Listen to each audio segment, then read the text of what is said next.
ちょっと今回英語なのでちょっと分かんないところがあったら後でちょっと日本語で聞いてもらっても全然大丈夫なので、ちょっとゆっくりめに話すと思うのでお願いします。質問も英語でお願いします。質問も英語でする方はしてくださって構いません。どちらでもいい。はい、どちらでも大丈夫です。はい、お願いします。So I will begin my presentation.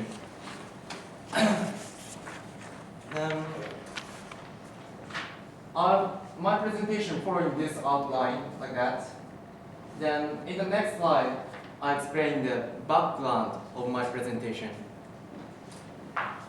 The immunoassay is a biochemical assay based on the antigen-antibody reaction. So because of this reaction, the immunoassay is a high selective and high sensitive. So it's a widely used the immunoassay. Then I showed one example of this. Then it's an enzyme-linked immunosorbent assay. It's called ELISA. It uses the enzyme as a labeling agent. So because of this, high sensitive and high selective. However, it has some disadvantages like that: time-consuming, high cost, then multiple operational steps. So it makes difficult to operate these assays. So inexpensive and user-friendly device is required. Then in the next slide, I'll show you the one example of inexpensive user-friendly device. It's a lateral-flow immunoassay. It's called LFIA. It has several advantages like easy to use, low cost, and deal with just small sample volume. However, as a disadvantage, it's very low sensitive. This one possible cause is the use the gold nanoparticle as a labeling agent. The gold nanoparticle is widely used as a labeling agent. This is because it's visually detectable and applicable to the lateral flow. However, because of the absorption to the paper and the colorimetric assay, so low sensitive. Then, high sensitive lateral immunoassay is required. Then, from now, I explain the innovative system to improve the LOD in terms of the LFIA. I show you this article. This article has 2 points. The first point is Aqueous two-phase system, ATPS. So because of this, concentrating sample. The second point is the 3D paper architecture. So applying 3D paper architecture to the lateral flow immunoassay, easy to separate Aqueous two phases. In the next slide, I explain the concept of this article. The ATPS have 2 points. Then first of all, I explain the first point, separation.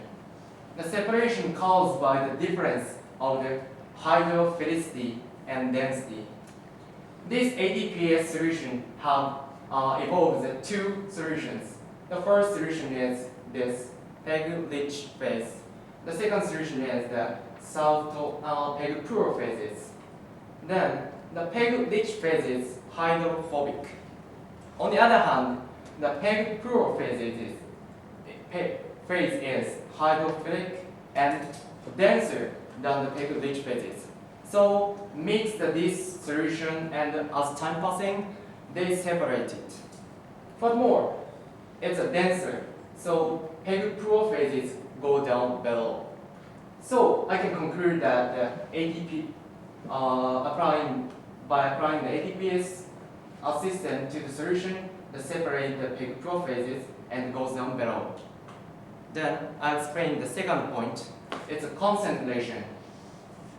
In this case, our target is biomolecule like protein, carbohydrate, lipids, nucleic acid. This molecule is hydrophilic. Furthermore, it's a very big nanoparticle, so it's affected by the steric excluded volume repulsive interaction if it's in the PEG-rich phases. Furthermore, the gold nanoparticle also large size, and it's also modified hydrophilic antibodies. So these two particles want to stay in the pure phases here. Then these two molecules concentrated in these phases, pure phases, and bind with each other, so concentration can be achieved. Then I can conclude that the ATPase can be applied to the concentration system. In the next slide, I explain the how to apply this system to the paper. To apply ATPase system to the paper, the authors introduced this 3D paper architectures like this. So in the paper, the separation easily occurs. This is because the difference of the viscosity of the peg-rich phases and the peg-pure phases. The peg-rich phases is very viscous, so it's held back in the paper. On the other hand, peg-pure phases is not so viscous, so it's easy flow down. So it can be easily separated like that. The top phase is the peg-rich phases, the below phases, the peg-pure phases. Furthermore, as you know, the paper have the capillary forces. So capillary force driving the lateral flow, so it can be the shortened assay time. So from this 3D paper architecture, we can achieve the easily separated and shortened assay time. So 3D paper architectures improve the performance of ATPase. Then in the next slide, I'll explain the fabrication and mechanism of this device.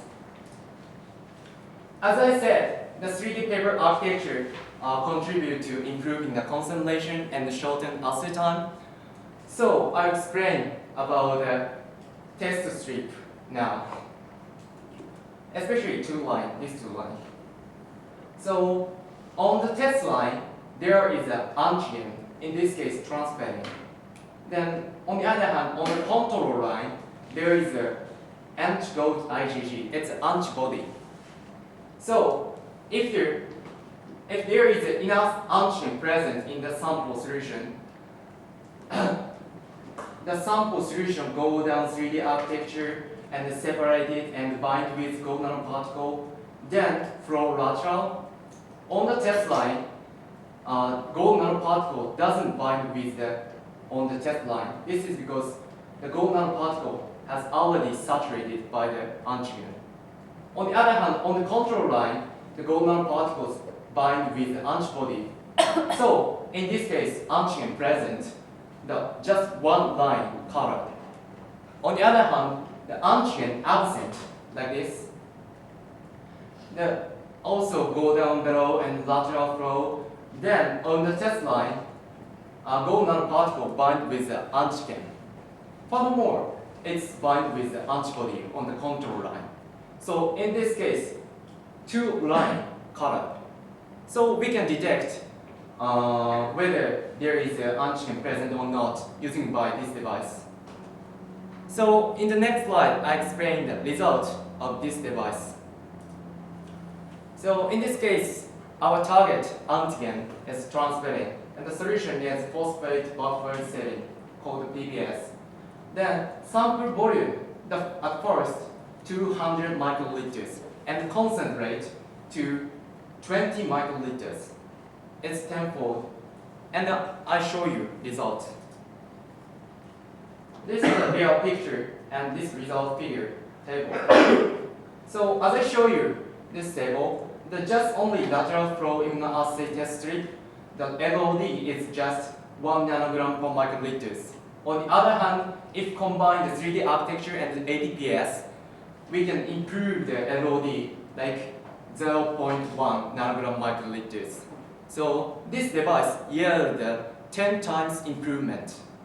So I can conclude that the tenfold concentration is achieved in short time because of this device.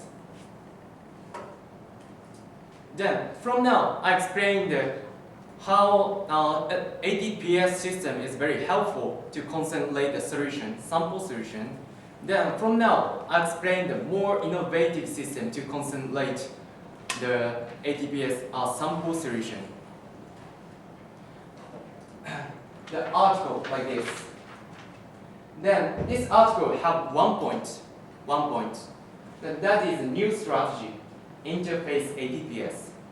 So because of interface ATPase, the more concentration achieved, furthermore, as a result, the LOD is improved. Then, in the next slide, I'll explain the concept of this device and this article.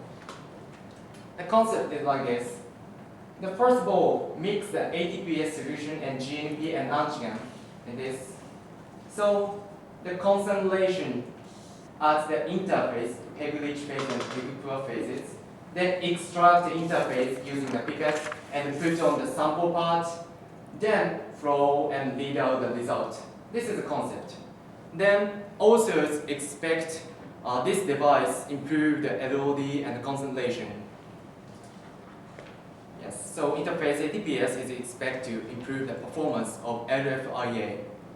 Then in the next slide, I'll explain the system to achieve the interface ATPase. Then first of all, why interface ATPase achieved higher concentration? This is because it just deal with the low sample volume, especially the low target volume. So it can be achieved a higher concentration compared to the I previous explained. Then to achieve the interface ATPase, the authors introduced the modified GNP.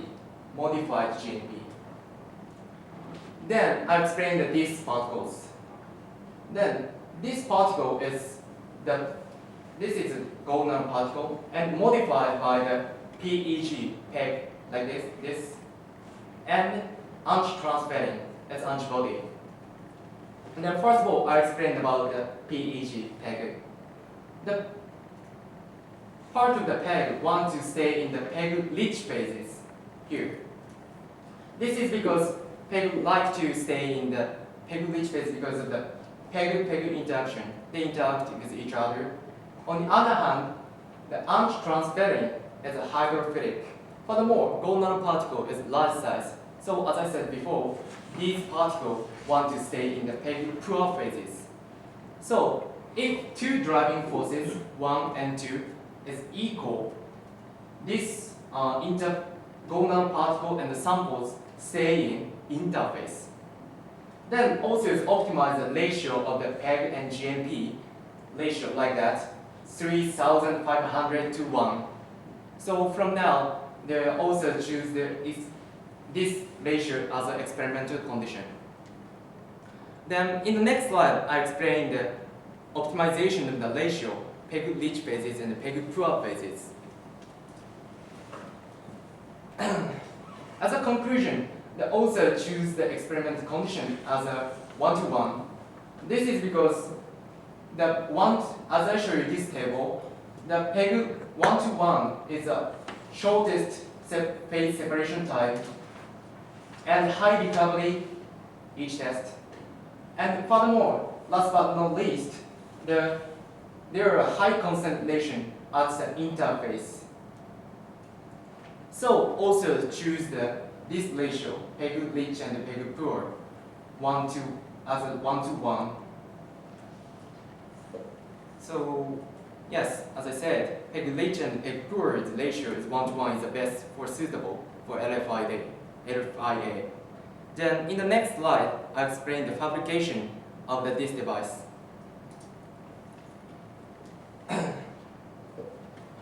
So in this case, the target is also transferrin. That's known as a model protein. Then the authors prepared 3 types of solutions. In the first case, PBS. In this case, authors use the GNP suspension, 10 microliters, and the ATPase solution for 4,990 microliters. And the other cases, the fetal bovine cells and the synthetic urine. In this case, GNP suspension as 5 microliters.